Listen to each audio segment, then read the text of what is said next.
Hello friends, আজকে সকাল সকাল চলে এসেছি তোমাদের একটুখানি জ্বালাতে আর একটুখানি তোমাদের সাথে কিছু শেয়ার করতে। তো ওয়েলকাম ব্যাক মাই চ্যানেল। আজকে তোমাদের সঙ্গে দারুণ মজার একটা রেসিপি শেয়ার করতে চলেছি। তো আজকে তোমাদের দাদা ভাইয়ের ইলিশ মাছ কাটা টেকনিক এবং পুরোনো দিনের ইলিশ মাছ কাটার পদ্ধতি এবং ইলিশ মাছ কীভাবে খেলে সমস্ত স্বাদ বজায় থাকবে তোমাদের সাথে শেয়ার করব। তো আজকের রেসিপিটা একদম দারুণ অসাম হতে চলেছে। আজকের রেসিপি যদি তোমাদের ভালো লেগে থাকে প্লিজ একটা লাইক আর প্লিজ একটা কমেন্টস। আর এই লাইক কমেন্টস না করলে আমি ভাববো তোমাদের কিন্তু ভালো লাগেনি। আজকের রেসিপির টেকনিকটা পুরো ইলিশ মাছ কাটা থেকে সমস্ত টেকনিক, ইলিশ মাছের পুরোনো দিনের রেসিপি তোমাদের সাথে শেয়ার করব। আশা করছি এই রেসিপিটা দেখে তোমাদের খুব ভালো লাগবে এবং তোমরা শেষ পর্যন্ত যদি থাকো রেসিপিটা দেখতে থাকো তো বাড়ি গিয়ে করে তোমাদের টেস্টটা এখন থেকে বদলাতে শুরু করবে।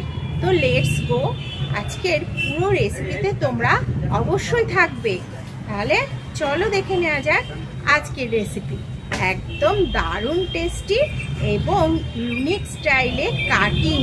তাহলে বন্ধুরা চলে এসেছি তোমাদের দাদাভাই আর আমি যেখানে কাঠে রান্না করি সেইখানে এসে ইলিশ মাছটা নিয়ে একটু নাড়াচাড়া করতে করতে তোমাদের দাদাভাইয়ের টেকনিকটা আবিষ্কার করে ফেললো। আজকে কাঁচি দিয়ে ইলিশ মাছ কাটা শুরু করলো। কাঁচি দিয়ে সবার প্রথমে পাখনাগুলো কাটতে শুরু করলো।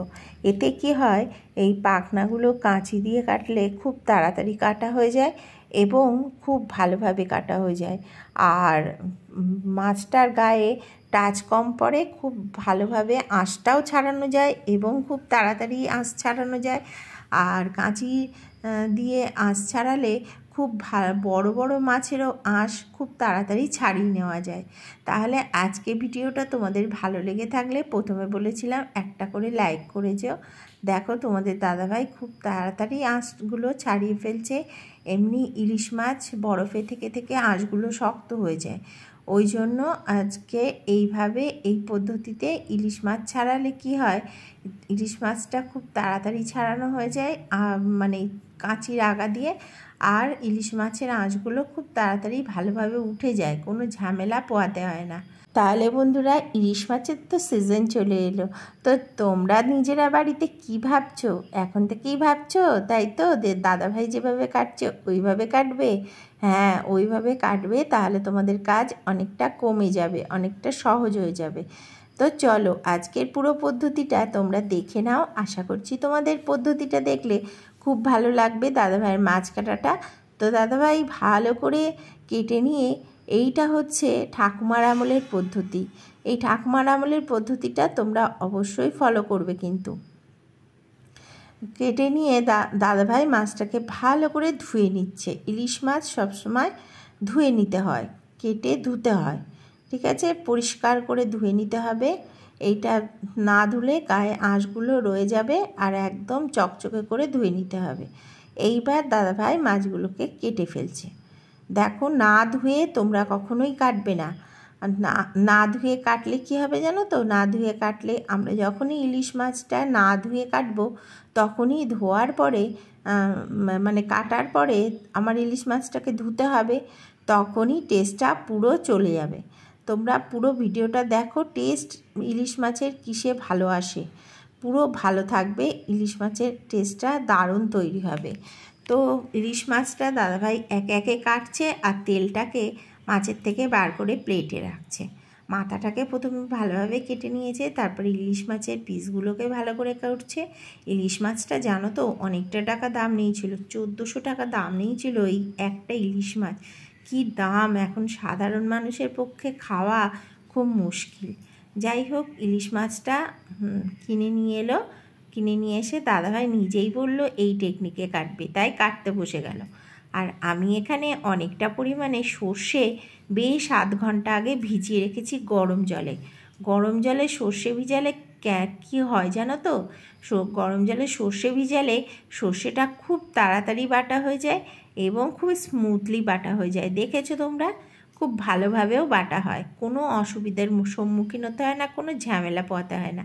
স্রেফ একটু ভালোভাবে গরম করা জল তার মধ্যে আধ ঘন্টা আগে ভিজিয়ে দাও, তাহলে সর্ষে বাটাটা অসাধারণ হবে। এখানে এই টিপসটা তোমরা ফলো করবে। তো সর্ষেটা বেটে নিয়ে আমি রক্ত শুদ্ধ মাছে কিন্তু লাগিয়ে নিয়েছি। মাছটা কিন্তু আমি কাটার পরে একবারও ধুইনি।